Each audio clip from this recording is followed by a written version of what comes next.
도미누스 플레비트 누가복음 19장 41에서 44절.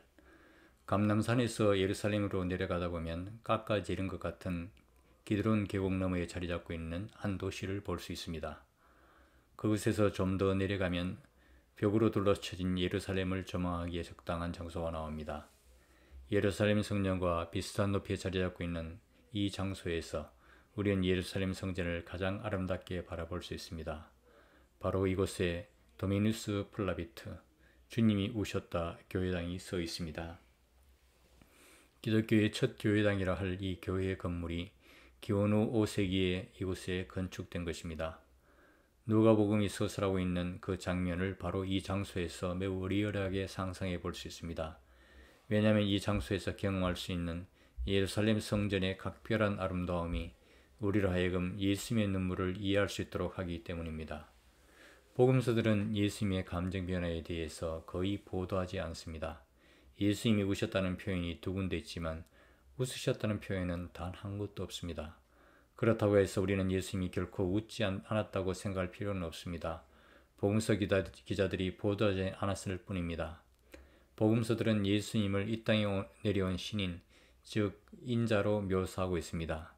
신인의 웃음은 자기 자신에 대한 만족감에서 나오는 게 결코 아니며 또한 우스꽝스러운 상황에서 어쩔 수 없이 터뜨리는 감정 표현도 아닙니다. 앞으로 세계를 심판할 분이 이 사람과 세계에 대해서 웃었다는 것은 시편 2편에서 우리가 읽을 수 있는 것과 같이 비슷한 의미인지 모르겠습니다. 하늘 옥자에 앉으신 야훼 가소로워 웃으시다. 시편 2장 2편 4절. 야훼는 원수를 가소롭게 여기셨습니다. 이것은 야훼의 심판의 박장대소입니다. 따라서 복음서 기자들이 예수님이 웃으셨다는 사실을 전혀 보도하지 않았다는 것은 결코 우연한 일이 아닙니다. 이에 반해 우리는 예수님이 우셨다는 말씀을 듣습니다. 예수님은 왜 우셨습니까? 예수님은 자기 자신을 위해서 우신 것은 아닙니다. 예수님은 하나님에게 불순종했다거나 죄책감 때문에 눈물 흘릴 필요는 없었습니다. 베드로는 닭이 3번 울었을 때 자기 선생님을 배신하다는 후회의 눈물을 흘렸습니다. 예수님은 자기 자신 때문이 아니라 자기 민족을 위해서 우셨습니다. 예수님의 눈물은 사랑의 표현이며 면박당한 사랑의 표현입니다. 예루살렘을 향한 심판의 말씀은 냉혹한 분노에서 나온 게 아니라 절망적인 사랑에서 우러나온 것입니다. 예수님은 그가 사랑했지만 멸망의 길을 가고 있는 민족을 보았습니다. 그는 그 민족의 멸망을 바꿀 도리가 없었습니다. 너는 하나님께서 구원하러 오신 때를 알지 못하였기 때문이다. 44절. 예수의 눈물은 단지 예루살렘에만 해당됩니까? 그의 백성인 우리에게 해당되는 것은 아닌가요? 아마 오늘의 기독교에도 분명히 해당될 것입니다. 아마 하나님에 의해서 우리에게 임하게 될 구원의 때가 있을 것입니다. 우리는 이런 구원을 인식하고 있습니까? 이 예수님은 그가 선포한 구원을 자기 민족이 거절했기 때문에 우셨습니다. 본문에 분명히 이렇게 진술되어 있습니다. 오늘 내가 평화의 길을 알았더라면 얼마나 좋았을까? 42절. 우리는 평화의 길을 인식하고 있습니까? 우리는 평화라는 단어를 주로 정치적인 의미로 알아듣습니다. 그러나 이런 정치적 해석은 곁길로 빠지는 것입니다. 예수님도 이런 정치적 평화를 선포한 분으로 오해되기도 했습니다. 우리는 구원과 평화와 행복을 구분하면 안 됩니다. 그렇지 않으면 구원에 대한 우리의 논의는 구체적이지 못하게 됩니다. 예수님은 자기 민족이 로마의 식민 지배 세력과 평화스럽게 살기를 원하셨습니다. 그러나 그의 적재자들이 원한 것은 다음과 같았습니다. 한 사람이 민족을 위해서 죽는 게 전체 민족이 죽는 것보다 낫다고 말입니다. 요한복음에 따르면 이것은 제사장 가야바의 진술이었습니다. 무엇이 평화의 길입니까? 혁명을 막아버리는 정치적 억압과 해방 조치가 그것입니까? 헤롯 땅 당원들이 시도했던 해방투쟁입니까? 적재자들로 하여금 평화가 깨지는 경우에 당하게 될 결과를 꿰뚫어보고 충격을 받게 하기 위해서 군비를 확충하는 것입니까? 또는 이와 반대로 군축입니까?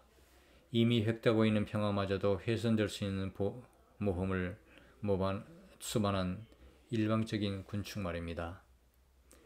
예수님의 복음 사실은 이런 모든 전략과 엇갈립니다. 예수님은 자기 민족이 다른 방식으로 평화를 얻기 원했습니다. 왜냐하면 하나님과의 평화야말로 하나님의 민족이 얻을 수 있는 구원의 참된 원천이기 때문입니다. 그러나 그 민족은 예수님이 선포한 하나님으로 돌아서는 일이 그들이 가야 할 평화의 길이라는 사실을 받아들이지 않았습니다. 이 평화의 길이 그들에게 은폐되어 있었습니다. 우리는 이 사실을 인식하고 있습니까? 아니면 우리는 하나님께 돌아갈 필요가 없다고 생각하는 건 아닙니까? 아니면 오늘날 우리 기독교인들은 하나님을 중심에 두고 살아가지 않습니다. 우리는 우리의 사적인 삶이나 마찬가지로 우리의 공적인 삶에서도 전혀 다른 토대를 두고 살아갑니다. 우리 기독교인들도 이런 정서에 영합해 있습니다. 우리는 기독교 신앙을 단지 일상에 필요한 것들을 얻기 위한 수단으로만, 그리고 지속적으로 사람들에게 관심의 대상이 되는 정치적 슬로건을 얻기 위한 수단으로만 추구하고 있습니다. 우리는 우리 생명의 중심이 하나님 안에 있다는 사실을 진지하게 생각해야만 합니다. 그런데도 우리는 그 점을 별로 깊이 생각하지 않습니다. 우리의 기독교 정당들도 이런 사실만이 우리가 평화를 얻을 수 있게 한다는 사실을 깨닫지 못하고 있습니다. 이스라엘 민족을 위한 예수님의 눈물이 우리에게도 역시 해당되는 걸까요? 그렇다면 우리의 교회는 무엇이 평화의 길인지 알고 있을까요? 예, 그렇습니다. 교회는 정치적 평화에 매달리지 않습니다. 그렇다면 하나님에게 토대를 둔 평화는 최소한 우리 기독교의 고유한 삶에서 구체화되고 있습니까? 뿌리 깊은 기독교의 분리를 극복하는 일에 우리가 무력하다는 사실은 자신을 따르는 이들이 하나님이 하나 되기 원하시는 우리의 주님에게 돌아서는 일이 관건인 곳에서 우리가 얼마나 타성에 젖어 살아가고 있는지를 아주 명백하게 증명하는 징표가 아닐까요? 교회가 분리되어 있다는 사실은 우리 시대의 하나님의 구원을 가로막는 현상입니다. 이 하나님의 구원은 일치를 열망함으로써, 그리고 그리스도 안에서 일치를 열망함으로써 일어납니다. 일치는 곧 우리 안에 있는 분열을 극복합니다. 그런데 과연 우리는 이 점에서 기독교인으로서 존재와 비존재, 그리고 그리스도 교회로서의 존재와 비존재가 결정되는 사실을 실제로 분명하게 인식하고 있습니까? 우리의 교회는 분열의 책임을 져야 할 부분이 있다는 사실 앞에서 이미 충분하게 깨끗해진 걸까요? 그렇다면 분열은 이미 극복되었을지 모릅니다. 우리 신앙의 중심으로, 즉 예수님과 그 예수님 안에서 일어난 하나님의 행위로 돌아서는 일만이 우리 기독교인들에게 평화를 만들어낼 수 있습니다. 오직 그래야만 기독교는 주님을 믿고 하나가 된 그리스도의 교회로서 이 세상의 평화를 위한 징표와 도구가 될 수 있습니다. 인류의 일치를 위한 징표와 도구 말입니다. 오늘 내가 평화의 길을 알았다면 얼마나 좋았을까? 42절. 셋째, 예수님은 그가 사랑하는 민족이 멸망당할 것을 내다보시고 오셨습니다.